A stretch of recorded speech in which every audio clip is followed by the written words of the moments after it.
Aren't you angry enough? The Tories voting that animals are not sentient beings and are therefore unable to feel pain. Judges repeatedly pardoning and excusing hunting communities all over the country just so they can continue their gruesome blood sports. Aren't you angry enough? How many more times can you bear to watch yet another innocent being being driven to their slaughter? How many more times do you need to hear of another horse being shot at the races? How many more times do these things need to happen until we stand up and make sure that they cannot and will not profit from the fear and suffering of innocent creatures ever again? Amalgamation of actions between the overground and underground scene is key to revolution. Diversity of tactics was, is, and will be the only way to achieve systematic change. Direct action gets the goods, but by itself is ineffective if we don't create social conscious of why morality and legality don't align, and if we don't start supporting those behind actions and those behind bars. Sure, spray painting "Go Vegan" on the butchers in Kent didn't get the butcher's son to stop eating meat. However, it did start a conversation. In newspapers and on the TV and on social media, arguments against the so-called vandals and discussions about the legitimacy of meat consumption popped up left, right, and center. That is the key to total liberation. That mix between the action and the effect it causes. The conversations that people will have afterwards. The questioning of any and all moral baseline that constructs our society.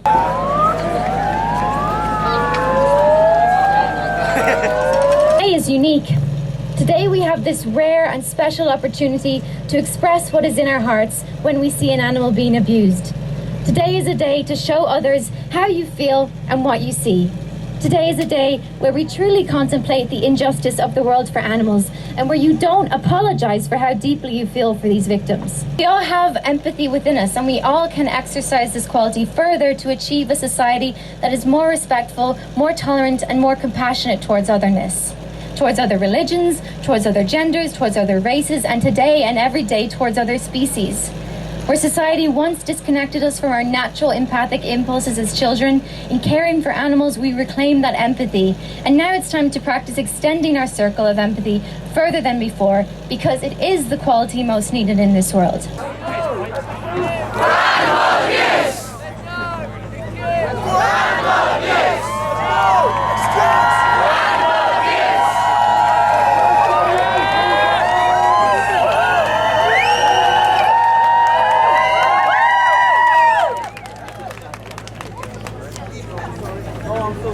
To introduce us, my name is Jordan. I'm Georgia. Together we run Heart Cure, the non-profit, and we also organise vigils for Sheffield Animal Save. And this year we'll be opening a vegan social centre in Sheffield. Today we stand united.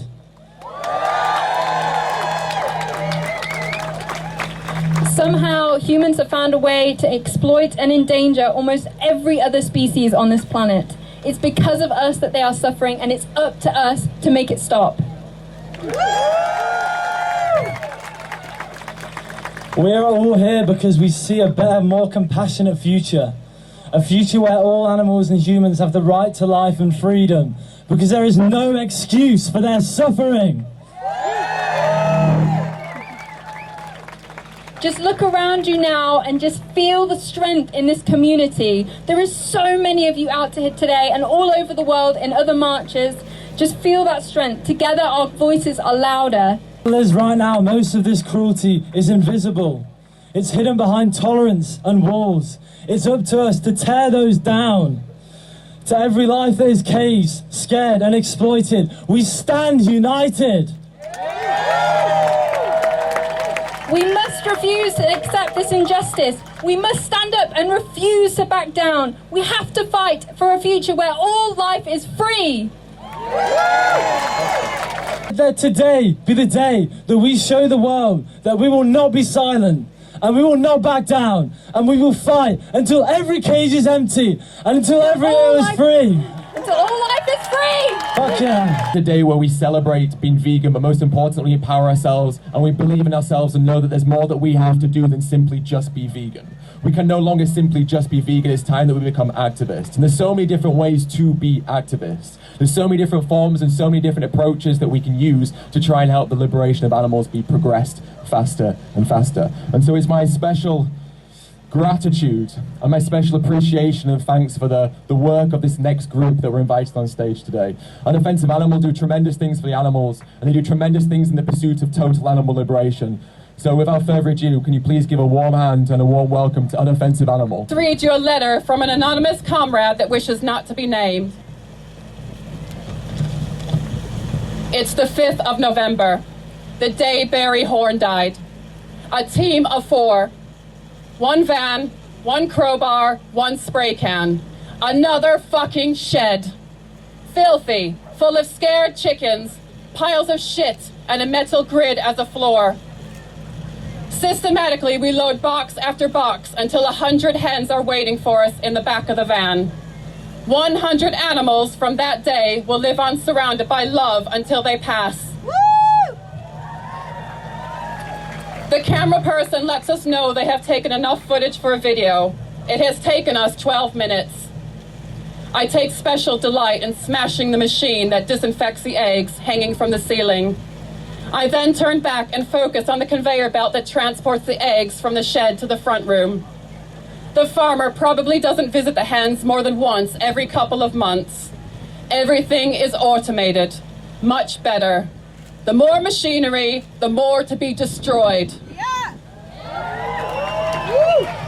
Behind me, eggs are flying in all directions, smashing against the floor. The team has managed to flip up a pallet of packaged eggs and the floor is now dripping with a sticky mess. Another shed, another night, another raid. This time, though, it isn't enough with just taking some animals. I want the farmer to cry when they wake up in the morning. I want them to see the pain they are causing. Fuck, I'd like to bankrupt them. Someone points out the time. 20 minutes since entering. The machines are destroyed. We've just about left the water and feed intact to make sure the rest of the hens don't die. I jump back in the van and sit on the floor with the birds. I pull a few eggs from my pocket and crack them open, showing the hens for the first time what probably is their favorite treat now. They seem happy between the mess, splashing egg all over my face. They will be much happier tomorrow when they feel grass for the first time. Meanwhile, I feel destroyed. I always leave a piece of myself behind with all the other animals I cannot take with me. Another shed, another night, another raid. Another step closer until each and every one of them are free.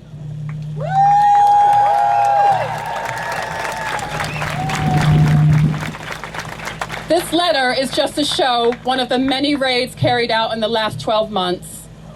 431 animals in the UK have been reported as liberated, and 20,000 partridges were released to the wild since the last AR march. 431 animals, plus as many unreported ones, plus the sabotage of traps and shooting towers, butcher shops, meat trucks, and an uncountable list of actions to further the cause of animal liberation. Oh, we will ask again, how many more animals need to die? How many more millions do they need to make? How many more days of torture inside a lab? How many more photos do you need to see? What is it that you need to get angry enough?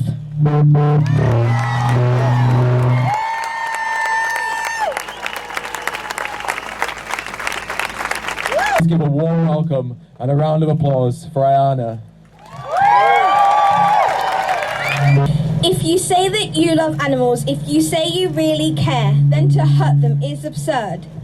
It is unfair, because you would love a cat, a dog, a guinea pig or rabbit, but what about the others? Don't they matter? You're probably thinking, what's she on about? Well, I'll explain it to you. Just listen out. Every day, animals are suffering because of human greed. We are taking from the earth stuff that we don't really need. We exploit other beings, and not just for food. Cosmetics, pharmaceuticals, circuses and zoos, and bullfighting and pony rides and elephant rides too. And dolphins in the pool to entertain those like you. If you want a thrill, then go to a theme park. Don't hurt animals. Have compassion, have a heart. Stop using animals in your everyday. They are not at your disposal. They have a life and brain, unlike many zombie humans who just follow the crowd. But I am a rebel, and I am proud. Some rules are meant to...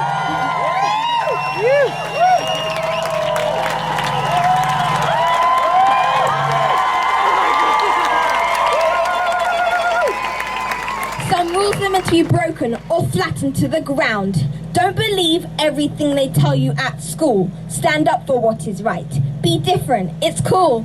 Hello,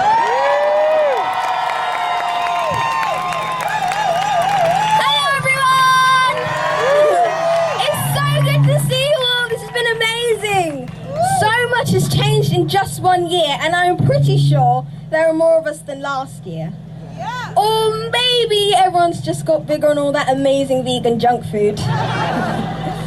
But no matter what we look like, no matter our size, skin colour, hairstyles, sexuality or gender, we are all here united to fight for the vulnerable, the tortured, the mutilated, the abused animals suffering right now across the world.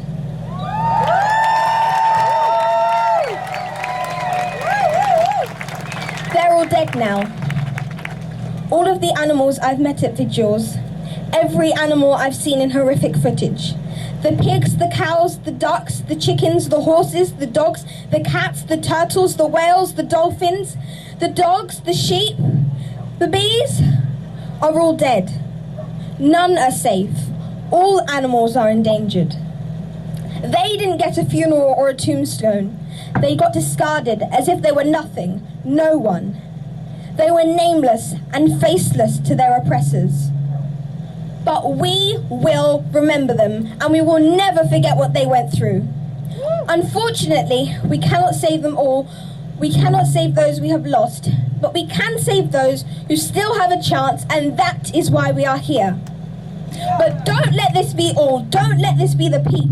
We still have so much to do and learn. I have learned a lot this year, like how I can use my voice to speak out against injustice. Months ago, I was sitting in a theatre watching the new animal rights movie Dominion, and all I kept thinking was, will this ever end?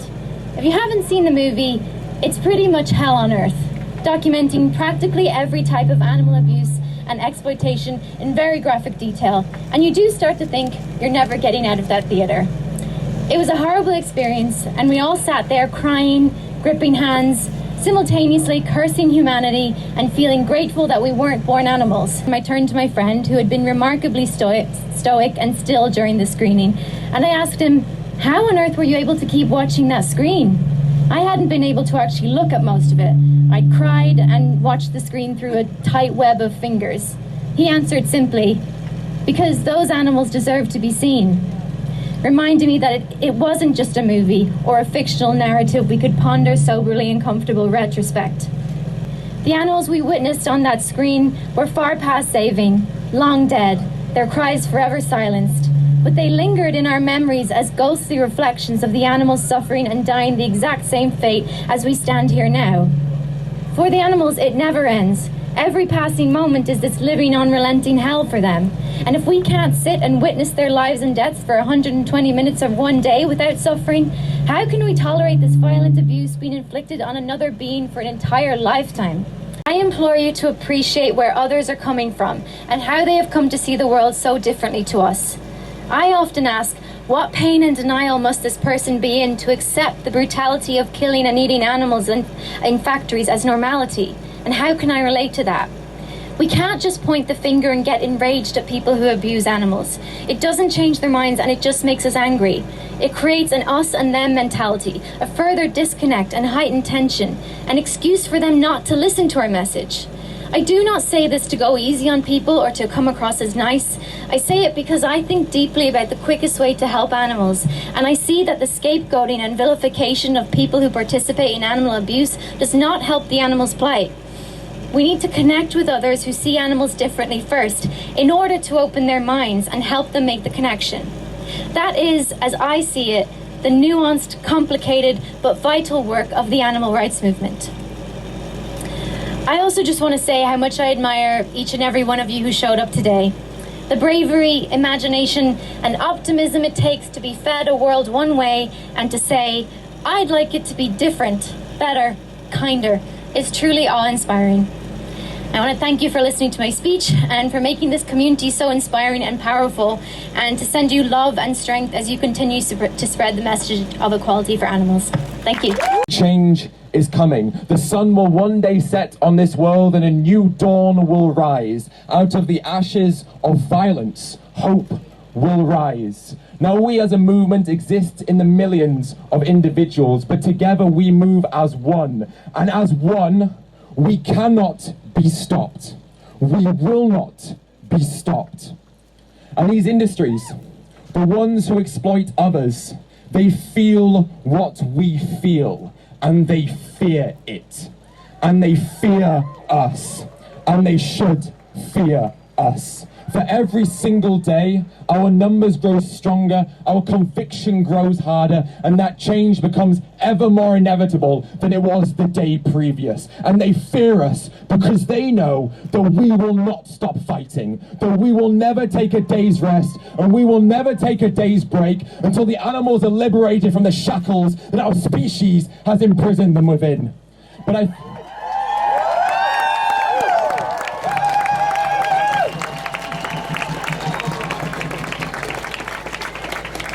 But the fight that we face is not a fight of violence. It's not a fight against nations or religions. It is a fight against ignorance and apathy. And the only weapon that we need is the truth and a voice from which we are obliged to speak it. And we must speak that truth. With every second of life that we are given, we must speak that truth.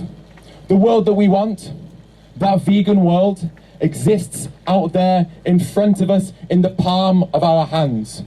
And all we have to do is reach out and take it. It's not going to be given to us. No one is going to hand it to us, but there it exists in front of each and every one of us, waiting for us to seize it. So feel it, believe in it, see it, manifest it, but importantly, create it, make it, take it. The world that we want, we decide when it is created. And every time that we rise up and we stand up and we speak together and we fight for what must be fought, we bring that world closer and closer to the present day. The future will one day speak of a seemingly small group of people who saw the world for the violent place that it was and said that they would no longer only talk about ending suffering and oppression, they would instead demand it. And the future will see that that small group of people grew larger and larger and larger until one day their demands were met. And in that moment, when those demands were met, humanity looked at the things they'd done to non-human animals with disgust and disdain and with guilt.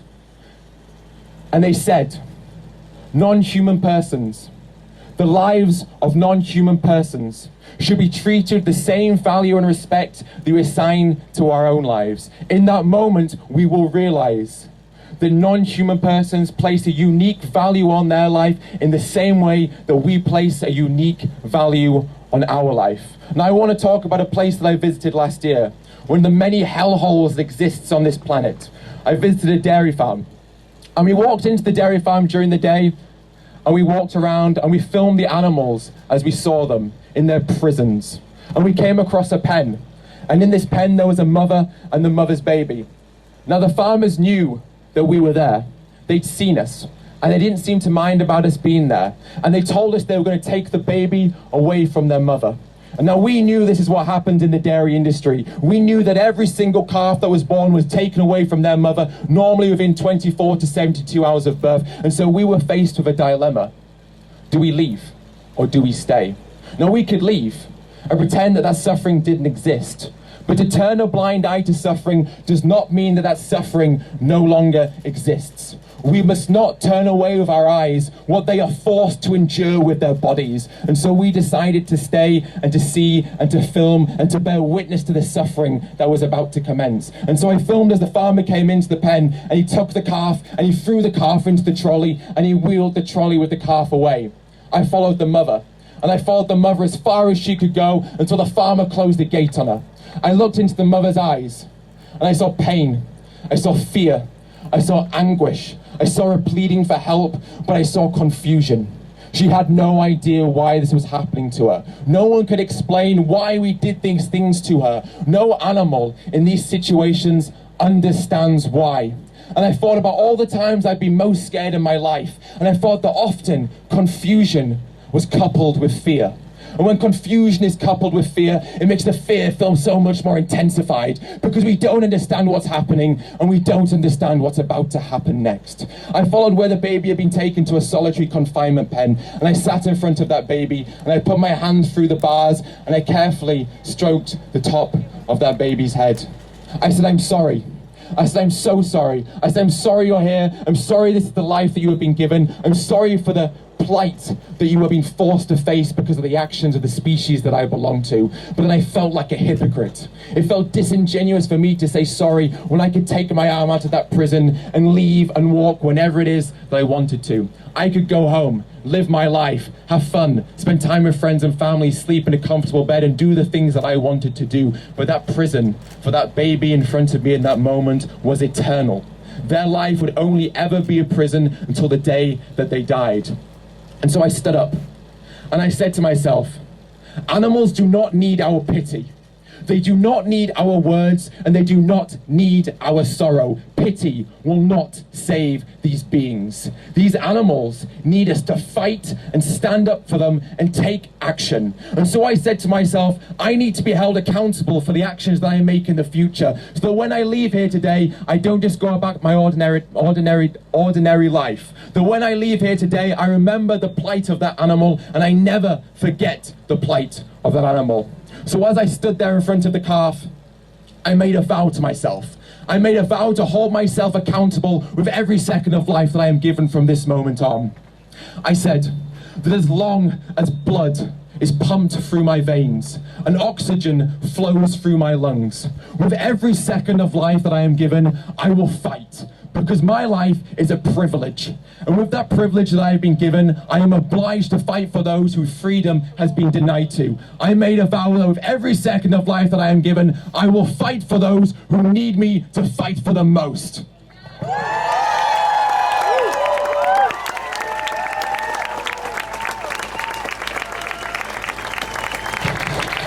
And so I ask you now, when you leave here today, will you stand up proudly? Will you hold your chest up proudly and hold your head up high? Will you stand up?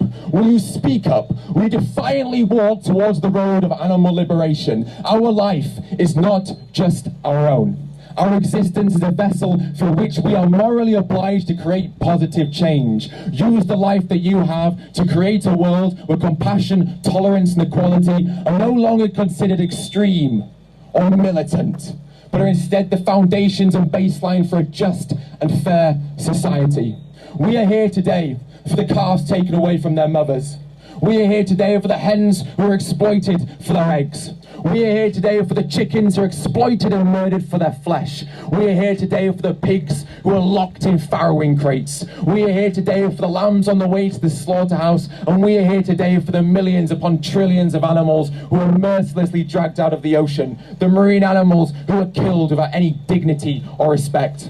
We're here today for all the animals tortured in laboratories, for all the animals abused and tormented in zoos and circuses and aquariums. We're here today for all the animals who are plucked and sheared and skinned and murdered for their flesh, their feathers, their fur and their wool. We are here today for every single animal who is commodified, mutilated, exploited, used and murdered at the hands of our species. So will you make that vow? will you pledge to fight with every ounce of strength that you have, to fight with the freedom that you have, to make sure that those who are denied their freedom will one day in the future have the freedom that they deserve? Because that's the vow that I made to that calf.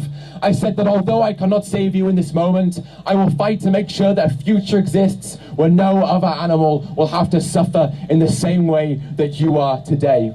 Now, what lies ahead of us will not always be easy. We will feel pain, we will feel anguish, we will feel despair, and we may even feel hopelessness. These industries will spread lies. They will try to scam people. They will try to deceive us. They will question our integrity. They will question our individual characteristics and our motives, and they will try and drag our image through the mud to try and make us no longer credible. But we have one thing, the truth. And that is all that we need. For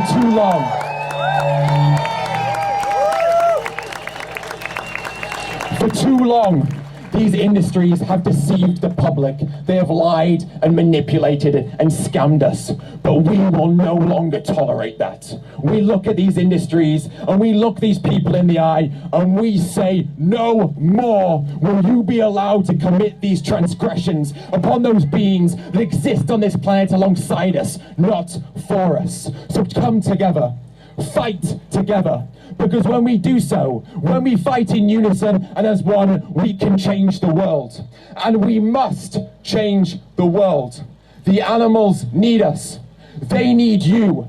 So what will you do from tomorrow onwards? The path that we walk down together does not last forever. And at the end of that path is total salvation and liberation. So never look back. Only ever look forward and defiantly march as fast as you can towards the end of that road, to ensure those animals who are screaming in terror in this very second, to ensure that one day their screams will be silenced, not because of knives, but because of liberation. And so I ask you this one final question. Are you with me? Thank you very much. Understanding that we as individuals have the power to change the world and make a difference to somebody's life. And I have learned, for all of those who say you can't, we can, we will, and we are. And we will never ever stop until every cage is empty and all animals are free. We will keep going no matter what. Nothing can stop us. Not police, not laws, not barricades, not governments. We are rising. We are powerful. We have the truth. Share that truth every day. It is our duty, because every single animal needs every single voice. Use yours. A vegan world is coming, so bring it on.